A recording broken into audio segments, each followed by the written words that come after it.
and there will be days where actually you will feel extremely demotivated, and you need to first keep telling yourself that it's just a phase and it's just a day and it will pass. Always underestimate what it takes to build a company and a culture, and these things which sound extremely fancy from outside are so hard to build, when you actually end up doing it. Anything new can make you uncomfortable, but it only takes mankind forward. And you will have to kind of ensure the organization also moves forward with it, and you are preparing for it. But at least within the last 6 7 months that we've seen of implementation of AI within PayGlocal, I think it's only helping us move forward faster. In today's episode, we are joined by Prachi Dharani, co-founder and CEO of PayGlocal, a company that's quietly transforming how businesses accept payments worldwide. Since launching in 2021, they've processed almost 22 billion rupees in cross-border transactions, reaching customers in 181 countries, all while boosting payment success rates by 20% and preventing more than 1 billion rupees in fraud attempts. Before starting up, Prachi spent 2 decades shaping the payments landscape at giants like Visa, First Data, and ICICI Bank. Join us as we go deeper into Prachi's journey and how PayGlocal has cracked trust in a space that's both large and very challenging. Prachi, welcome to the podcast. Thank you so much, Aviral and Mazin. Cool. So, Prachi, we'll start with a rapid fire. Um, if you could pick any historical figure to lead one of your verticals, who would it be and why? I think instead of one, I'll probably pick up two, honestly, right? So one is Mr. Jamshedji Tata. Okay. His entire visionary thinking, creating for the long term, his ability to create organizations which are beyond people. And when you clearly say, organizations ahead of people, the kind of trust they have built in the ecosystem for Tata as a brand, right? Right. Totally resonates with me.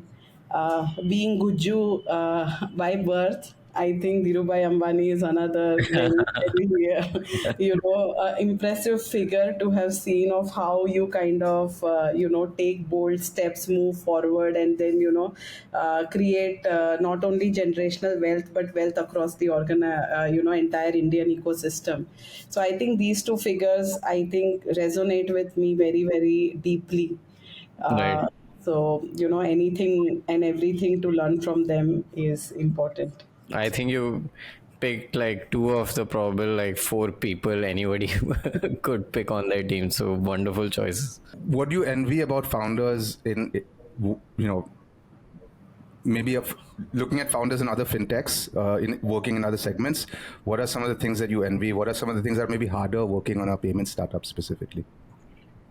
I think more than envy, I think what happens in a typical startup versus the fintech. Fintech is highly regulated, right?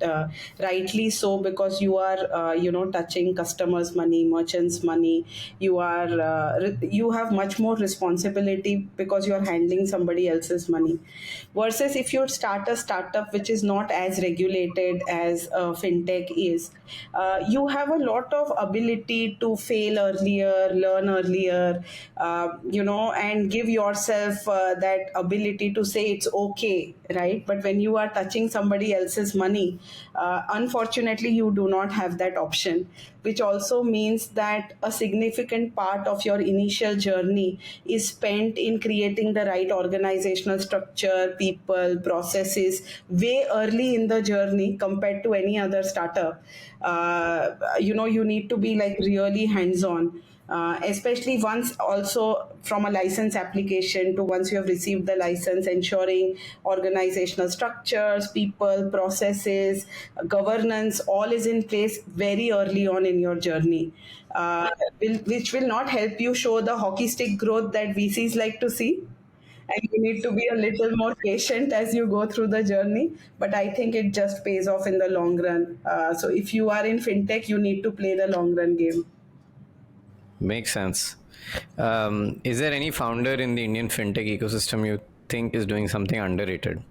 I think, look, when you are a founder, you will of course be extremely passionate about the idea that you are wanting to build on.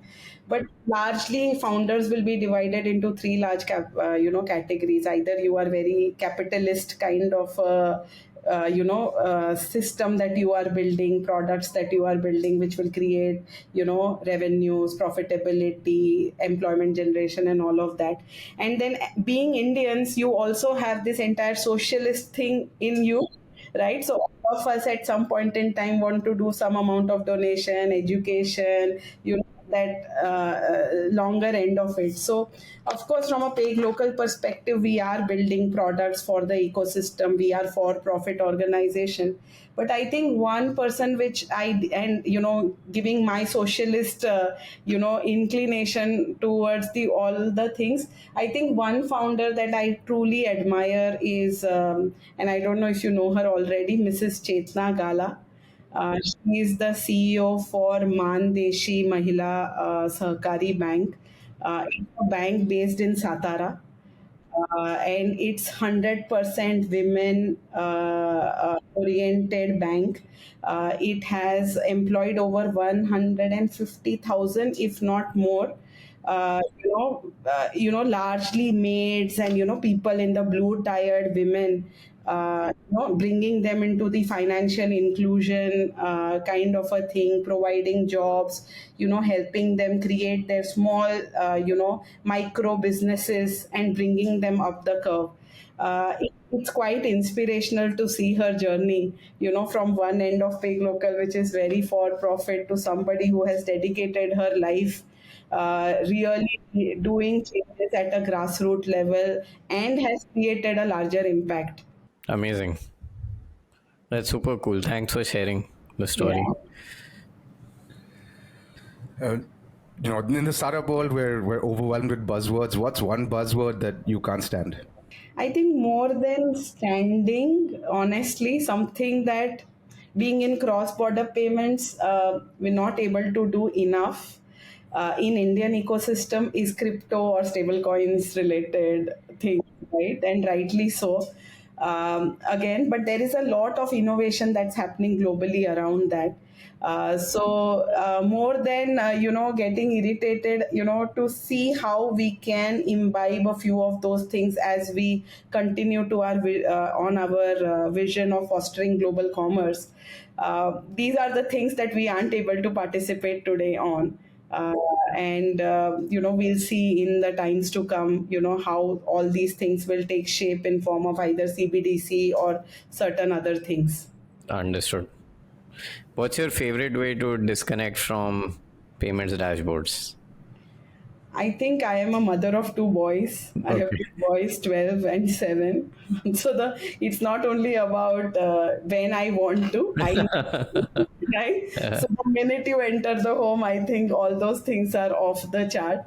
Right. And I love spending time with them and my family. Right. Very, very family oriented. So I think it's just part of the day. Super. And what's one truth that few people agree with you on? It's extremely hard to be a women co-founder CEO, right? Irrespective of whatever we say, men, women, equality, this, that, right? I cannot underestimate what a woman needs to do to be in there. In terms of my husband is a very hands-on father. He takes equal and more responsibilities of running the house. But we keep discussing this, irrespective of how much he wants to. When the kid says "Mama," and then what do you do about it, right? And then your ability to multitask, and when you are in a meeting, I'll probably give you a very good anecdote. We were raising money for our seed, and I was on call with Sequoia, 8 p.m. in the night. It was 11:30 Singapore time when Shailendra Singh, who is their head, had joined the call, and this was my last pitch before we get our check and all of that. It was during COVID, and I was at home. and I had locked the room, saying that don't allow kids to barge in. And I am pitching, and the door knocks, and I ignore, and it knocks the second time, and I ignore, and it knocks the third time. And then I had to tell them there is something is an issue. Can you give me a minute? I open the door. I see my younger one and my mother standing, and my mother saying he's saying potty and doesn't want to go without you. And I'm like, I have to tell Shailendra, please just give me 5 minutes. I'm really sorry. Everything can wait, but things like this can't. And what do you do, right? So it's Oh very man. underrated in terms of for a woman and a mother. You just it's non-comparable, honestly. Right. Right? It's very underrated. Probably that is the reason we don't see so many women around. And Right. I don't also strongly advocate do it because it is hard, Right. right? So do it if you have the support system. Otherwise, this can really pull you down emotionally, mentally, because as I told you early on, this is a very very mental game. Right. And you need to be very well prepared and have your infrastructure and everything ready. It will still pull you down. Yeah. And Wow. curious, what are some of the things that you have done to kind of balance it or to make it work?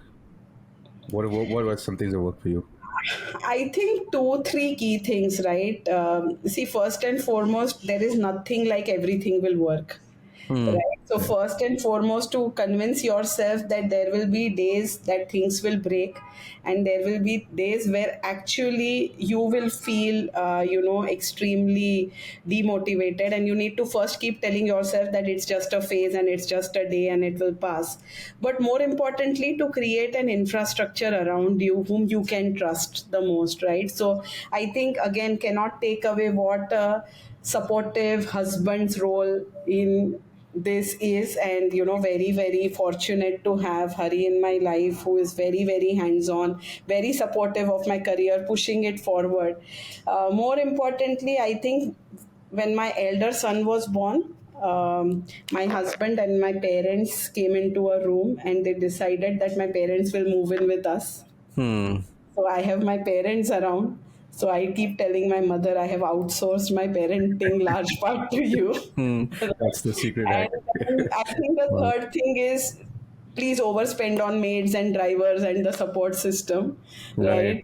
That is the last thing you need to kind of count money on. Yeah. And then be ready, irrespective of all of that, mama needs to be there for 40. Right? Amazing. So I think it's a combination of things. But yeah, support system is like bare minimum. Amazing. And you worked across three big institutions, including Visa, before you started this. What patterns did you see there that convinced you that this is something you wanted to do? I know you were mentioning earlier that it was something that happened kind of out of the blue and in an unexpected way. Yeah. But how did you come up with this idea and focus? So I think, look, two things, right? Visa is a great organization. I had an amazing 10 years, working at Visa. The ability to understand volumes cross border, multi countries, ability to work with people from different regions. But during my stint at Visa for 10 years, there were two or three critical macroeconomic indicators that I was seeing. One, when I had joined Visa, cross border as a percentage of volumes for Indian merchants used to be sub 2%. By the time I left Visa, it was double digit and growing very fast. Right. The second thing was until like 5, 7, 8 years ago, India used to be global importer of global merchants. Right. So Amazon will come, Shell will come, H&M will come, Louis Vuitton will come. we our merchants started going global, right? So Paytm went global, Zoho, Zomato, Oyo, and with the kind of investments that is happening in Indian ecosystem, if not 1,000, at least there are going to be 500 more brands from India which will go global over a period of. And when you kind of relook at what happens when an American company is going global or a European company is going global, they have players like Adyen and Stripe or WorldPay or Global Payments, which are there across geographies, which helps them go global. There was Indian payments company which was global, which would help our merchants to go global as the ecosystem grows. The third thing, of course, from a GDP perspective, it was growing, per capita income was growing, internet penetration was growing, which means that, Indian consumers participating in global flows was also expected to grow, right? Which means for a lot of global merchants, Indian consumer, which was part of their strategy, is now mainstream, right? So then there are more flows in terms of, and the way an Indian consumer pays today is UPI, right? So, the other way flows of global merchants, Indian volumes was also expected to grow. Last but not the least, the entire macroeconomic indicator in terms of exporter importer economy, right, which ballooned very big in China. We were seeing government taking all the right measures to increase the MSME, SME exporter ecosystem, importer ecosystem, right. So those were like the macroeconomic indicators which were clearly showing that cross border is going to explode in India. On top of that, if you overlay the Indian regulatory landscape, right, which is licensing, data localization, and a lot of, means we have an extremely active regulator, right, who wants to ensure they do right for the economy, which can create a short term pain but a long term right things to do. So when you kind of overlay that, you would see that the global companies always have a on-off strategy for India. Right? So like PayPal came in India, they invested heavily. When data localization came, they pulled out of domestic. Stripe is an on-off strategy for India. Similarly, right?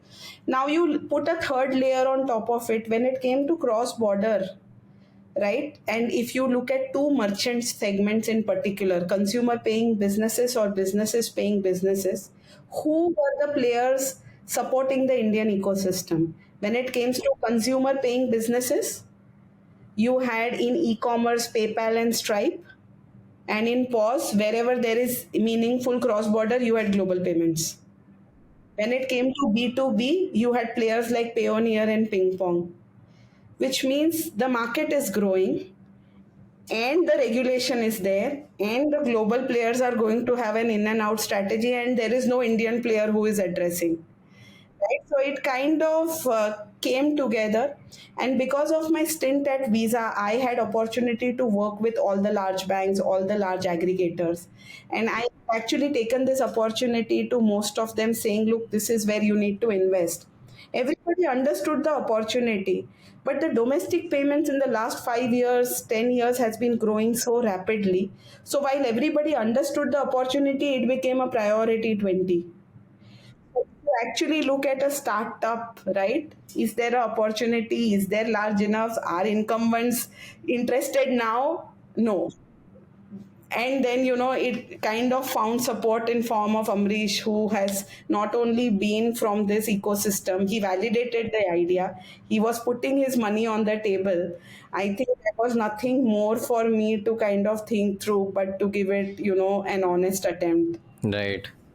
Amazing. And you mentioned incumbents as well, right? You've worked at big incumbents before, and now you're trying to build a startup. It's diametrically opposite. How did your style change, mindset change? How did you make that shift, or was there a shift due to this transition? So yes and no, right? You always underestimate what it takes to build a company and a culture, and these things which sound extremely fancy from outside are so hard to build when you actually end up doing it. But I think no from a perspective is that because coming from a large organizations, you understood that how do you structure the organization, getting the right people, how do you kind of all of that put together. That experience of being in a large company helps you visualize the larger startup that will kind of come up. At the same time, when you are just starting up, basically you have to do everything by yourself at the initial phase, and then at each milestone then you start getting more people, getting the journey going. So I think it is both yes and a no. There is significant change in terms of starting to do everything by yourself and then getting the people and then again redelegating and then continuing to move forward. Know from a perspective that already know what it takes to build a large team, processes, culture, right? So I think the experience never goes waste, as people say. Transitioning to kind of the early days of your startup, if you can walk us through how did you go about getting started? You spoke to us about the idea and how you kind of built conviction, right? You already kind of knew most of the major players. How did you actually go out and build a POC, get your first customer?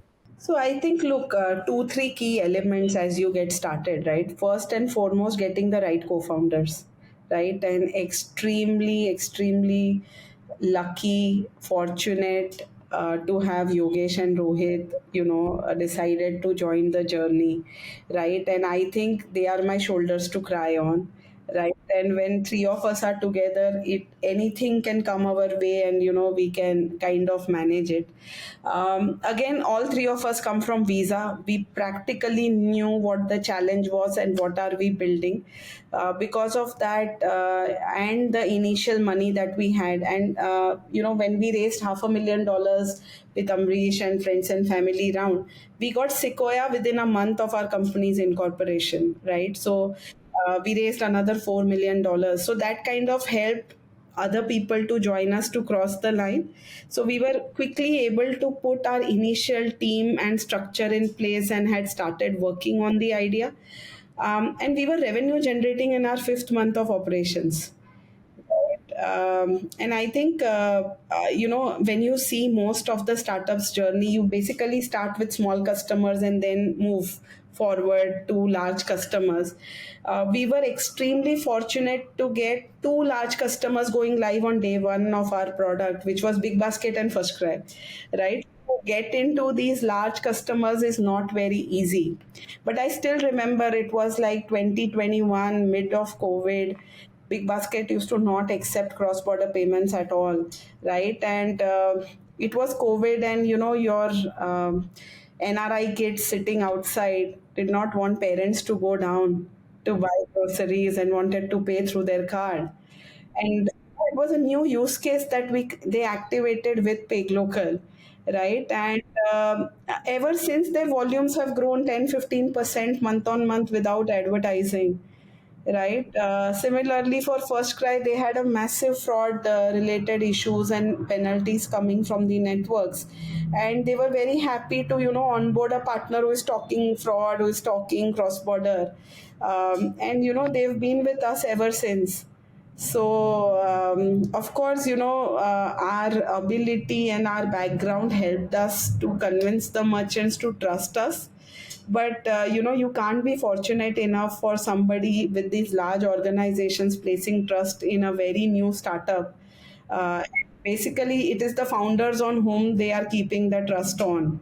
Uh, and we've been very happy servicing them through the last 3.5 years since they've been onboarded.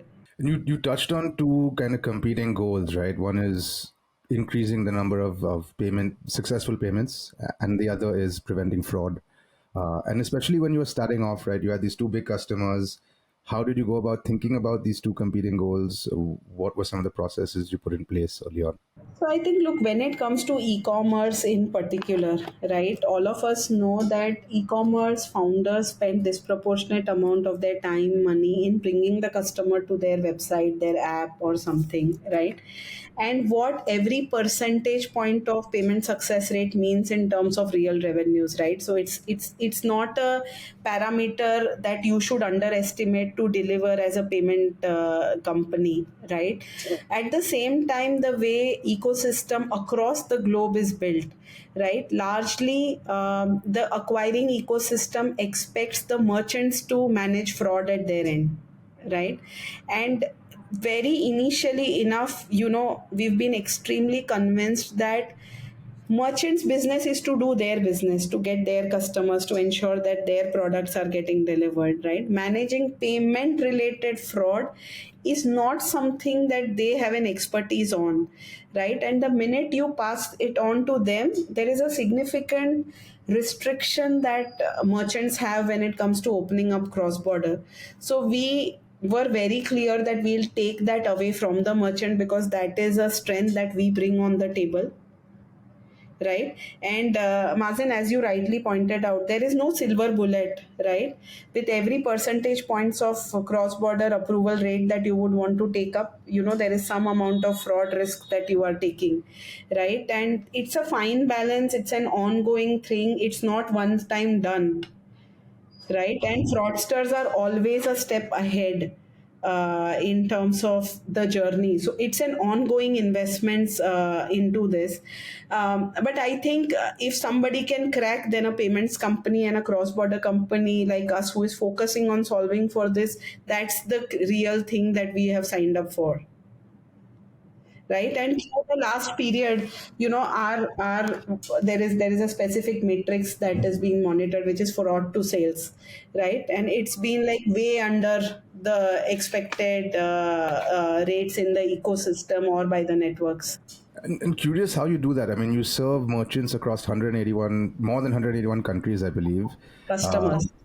yeah, and so it's not an easy problem, right? You have this global scale, lot of variables to kind of come into it. Walk us through some of the, how you think about this challenge. So look, like when it comes to cross-border payments, right? Two things are very, very critical: fraud management, transaction fraud, and AML, which is the laundering risk, right? And we've been very clear from day one. This is something that we invest most of our times on, right? So, and with Rohit and Yogesh being around, we have developed a in-house risk management and AML monitoring systems, right? Which are, in the current scenario, AI and ML driven, all the algorithms, right? And Mazin, as you rightly pointed out, each country is different, each country's processing is different, each country's issuer and their product is different, right? So to have those parameters going, it's a deep tech work, right? It's not easy. At the same time, given that you are in early stage, you can't burn money on technology in your algorithms and all of that, right? So not only do you need to develop it, you also need to ensure that you are doing it in a frugal manner, which is scalable long term, right? And we've been able to see some excellent trends. And of course, on a podcast, I can't show you, but in one on one, we'll show you the kind of interesting trends that come out when you process transactions across geography. And we've been able to catch some very fraud trends, and able to stop fraud, and that continues to keep us exciting. Like I still remember 1 a.m. in the morning, Yogesh and Rohit on the call saying, look, he has come back, look, this fraudster has come back, and we are now bugging. And those are the trends that we are able to see. So it's been amazing to build this entire thing, and I think we are not done yet. It's an ongoing investments that we are committed to. Amazing. Can only imagine. Would love to dive deeper into it, but moving on for the interest of the podcast, and you've onboarded quite a few merchants. Can you walk us through your go to market? What worked well for you guys? Of course, your first few customers came from your network, but as you grew, how did you scale it? How did you go about acquiring businesses? And I think we've been very fortunate. We've hardly lost any customers over the past 4 years, We've had our own ups and downs during the journey, but our customers have stuck around. And what it has basically helped us is the word of mouth, right? And every time now we go to a new customer, we provide our other customer names with very pride, and we've got raving feedbacks from them for other customers to come in. At the same time, now with having the license, the regulatory license in place, we are able to onboard customers in large scale in terms of, through performance marketing and all of that. But I think what has worked largely for us has been the word of mouth. I mean, it's it's what everyone says. That's the best way to kind of grow organic growth and word of mouth. But it's not always easy to do, right? It's Yeah, I I'm mean, sure a two, lot three went into things it. are very important, right? Your product needs to work, right? There are only two things that matter: what are you building and how are you selling, right? Right. And I think extremely fortunate to have very solid build within the organization, very solid sales teams within the organization, right, who've been able to go through this entire enterprise sales journey, and get us very large names working with us over the period. That's amazing. And talking about licensing, that's obviously been a big milestone. I believe you guys recently got your online payment aggregator license. Can you walk us through the process? What are some of the challenges, and especially coming at it from a startup perspective? Uh, in the fintech space, as you said, it's one of the most important things. How do you navigate that, and any advice for aspiring founders?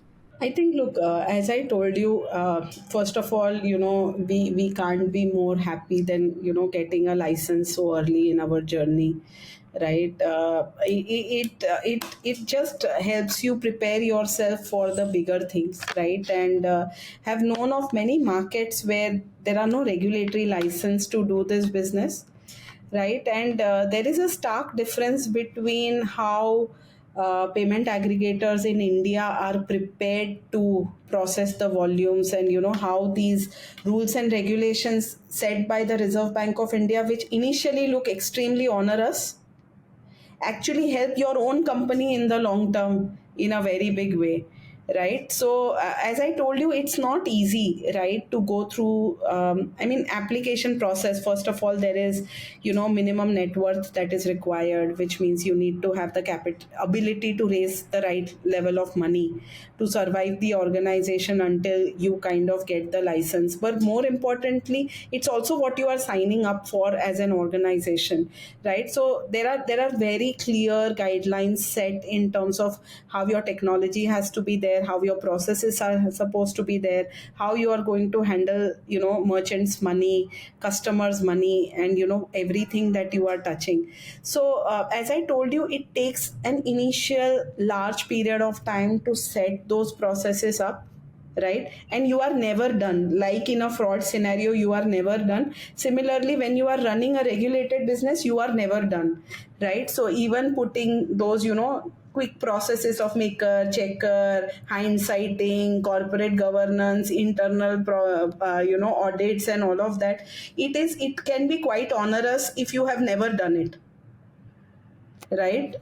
So like in a lot of circle, they say when you are running a regulated business, it is better you have certain experience.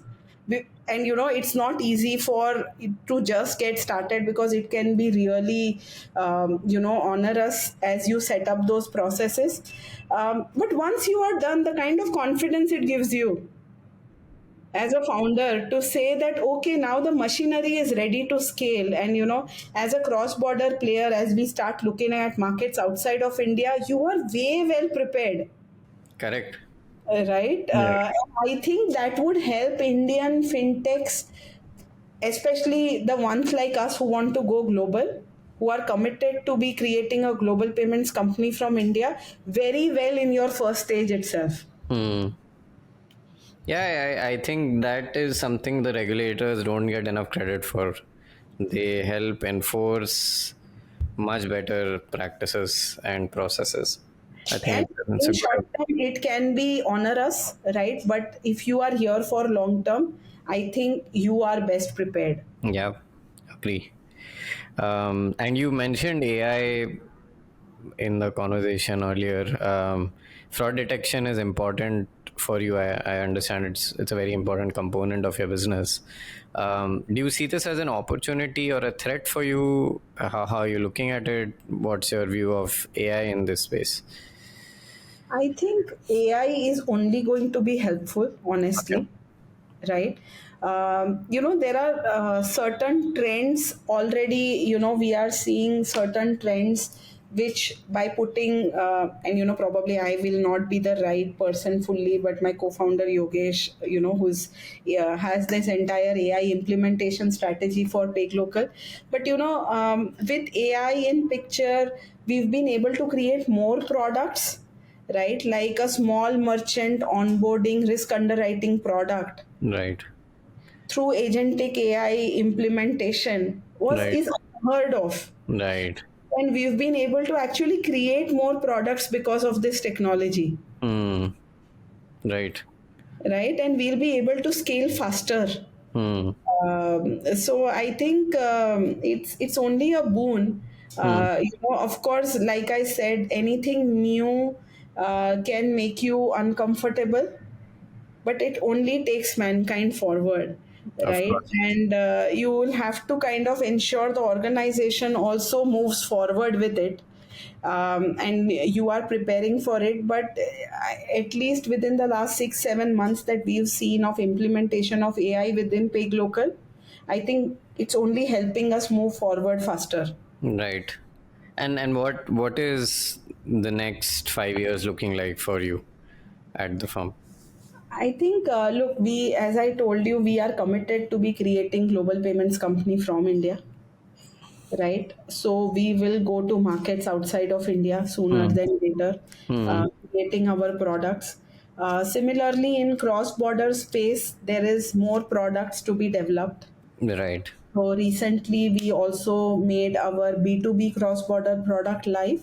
Hmm. So we are one of the early companies to have signed a PSP, which is Payment Service Provider license with Amazon Global Selling. So now we are also able to participate in the flows where exporters in India who are selling on global marketplaces, we are able to settle money for them. Right. So there are more flows as well as going global. Is a clear strategy for us. Understood. Wonderful. And I love that you're building out of Pune. So it's good to see The companies coming out company of is here. registered in Bangalore. We have Okay. three offices: one in Bangalore, one in Pune, one in Gurgaon. Okay. At Yeah. least one third then. Yes. Very much. Okay, cool. And we call this Founders Unfiltered. So just to close it out, our final question: what is some unfiltered feedback that you received from someone that has really impacted you personally or professionally? I think as founders, you have to take multiple decisions, at times multiple decisions within a day, right? And uh, you want to do a lot of decisions which are data driven. So you want to see data, you want to check outside in terms of, and then you would want to take decisions. But I think as you kind of progress through the journey, what you realize is we underestimate what a gut can do to a Hmm. founder, right? Right. And the more deeper you go into the journey, the more comfortable you start becoming on your gut. Hmm. So I think one unfiltered advice that I got was that first step, data driven decisions, but taking faster decision is also equally important, right? Hmm. You shouldn't be sitting on taking decisions for a long time, because as a founder, the position that you are in the organization, your analysis paralysis will slow down the organization. And be okay to take wrong decisions and accept it and move forward, right? Right. And probably if you're taking 10 decisions, initially 4 might go wrong, and then 3, and then 2, right? It will never be zero. Right. So do not underestimate what a gut decisions at a founder level can do to you. Interesting. That's also another truth you believe in that maybe not a lot of people would. But thank you for sharing, Prachi. And it was a wonderful chat learning about scaling a company, building in a complex but very exciting space. Thank you for joining us.